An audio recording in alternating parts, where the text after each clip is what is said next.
Day 2 in Ho Chi Minh City. Today I'm going to try to retrace the steps of one of these guided tours, except I'm going to be self-guiding. Just walked out of my hotel by the big roundabout. Walking down Light to a Trong street, at least that's how I'm pronouncing it. And it's about 37 degrees, I should think, and 110% humidity. Anyway, this is what we came for. Now some of these intersections have traffic lights, others you just have to throw yourself into the traffic and hope for the best.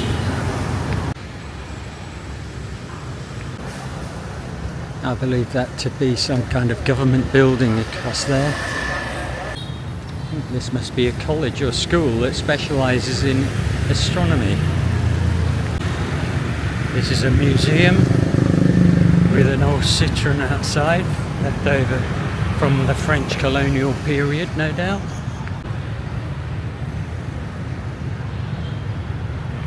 Well, I just followed all those school kids in, and the matey was soon after me, looking for 30,000 dongs, which is about £1 to come into the museum. In 1975, a member of the Vietnamese People's Army had learned how to fly this American plane, which was captured, and he flew this thing into an airfield and did a lot of damage. In April 75, a Vietnamese soldier who was a spy basically drove this F-5 fighter to bomb the Independence Palace, the headquarters of the Saigon puppet regime. In 1975, the Vietnamese Air Force used captured Hueys to aid in the liberation of Cambodia.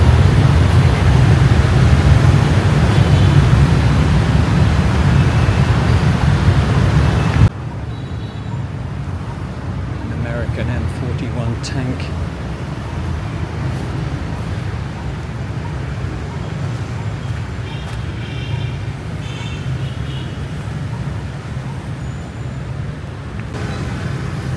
Now this is a massive boulevard called something that looks like Le Loi.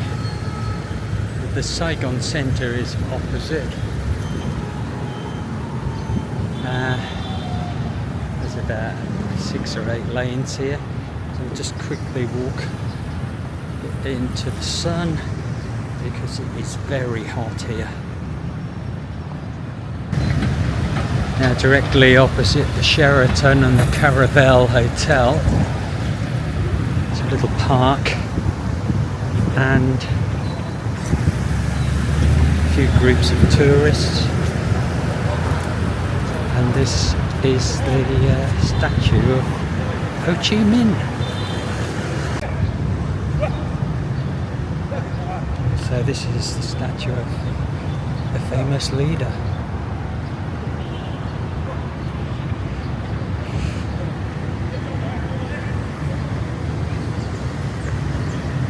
I'm not here to give history lessons, so you can make what you like of this.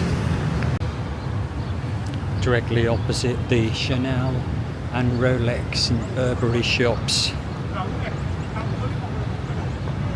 This place is listed as an historic building.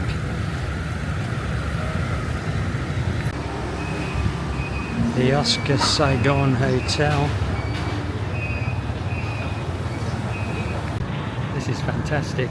The building behind me has got cafes and bars all the way up it.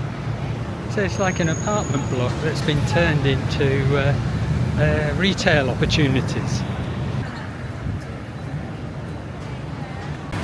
Just dropped into a little place here where I'm hoping to get some coffee. Looks like quite a nice place to eat actually. Well, I asked for coffee and this is what I got.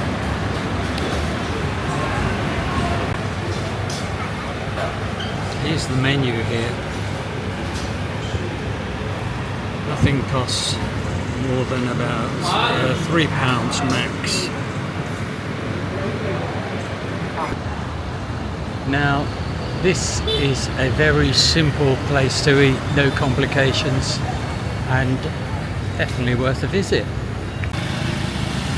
Shoplannahan Street.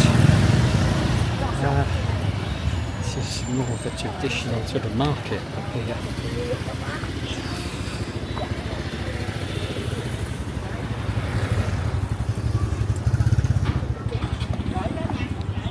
Actually, real veg up here. Looks great.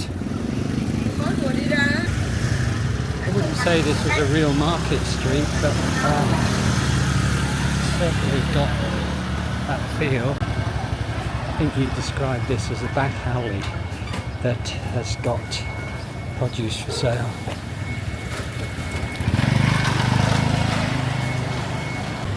There's one or two miscellaneous smells up here as well.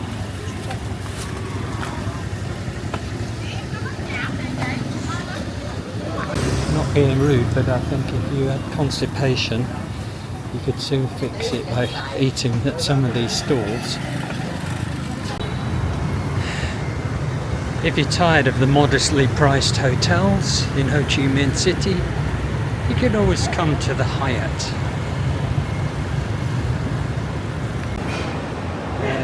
This is the former opium factory, which was operating in 1881 and is now the bar refinery, directly opposite the Hyatt Hotel. The gateway behind me is the way into the former opium factory, if you're interested in that kind of thing.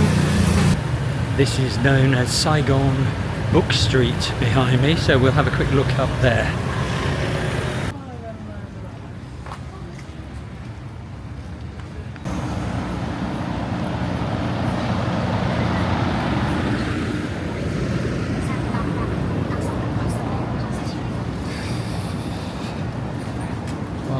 Seen everything except books so far. Well, he has got books in here. It's a real bookshop. Nowhere's not a picture opportunity. I don't know, maybe I'm missing the main bit.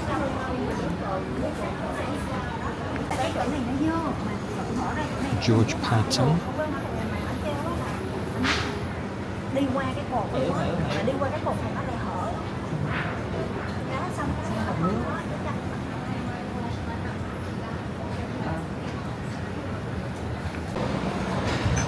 Now the books that were offered for sale had got the original copyright author, but then they were also copyright a second time round when they were published in Vietnam. Interesting arrangement.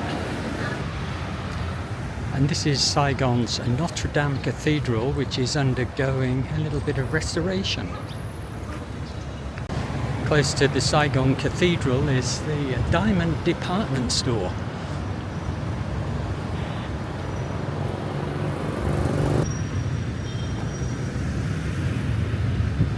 This is the End of War Palace. This is one of the big market places here in Saigon. So I'm going to just plunge in and see what happens.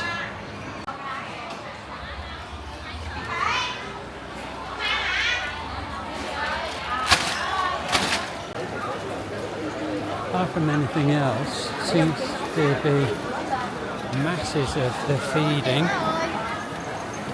and the eating. Looks like the place to be if you're hungry. Now these are all the smoothies you can have. I'm having a pineapple, which admittedly is one of the most expensive, but it's the only flavour I really like the look of. Salt coffee, egg coffee.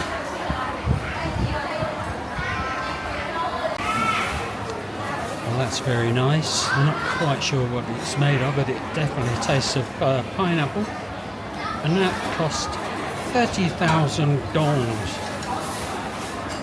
which I think is about £1. Well, thanks very much for watching, everyone.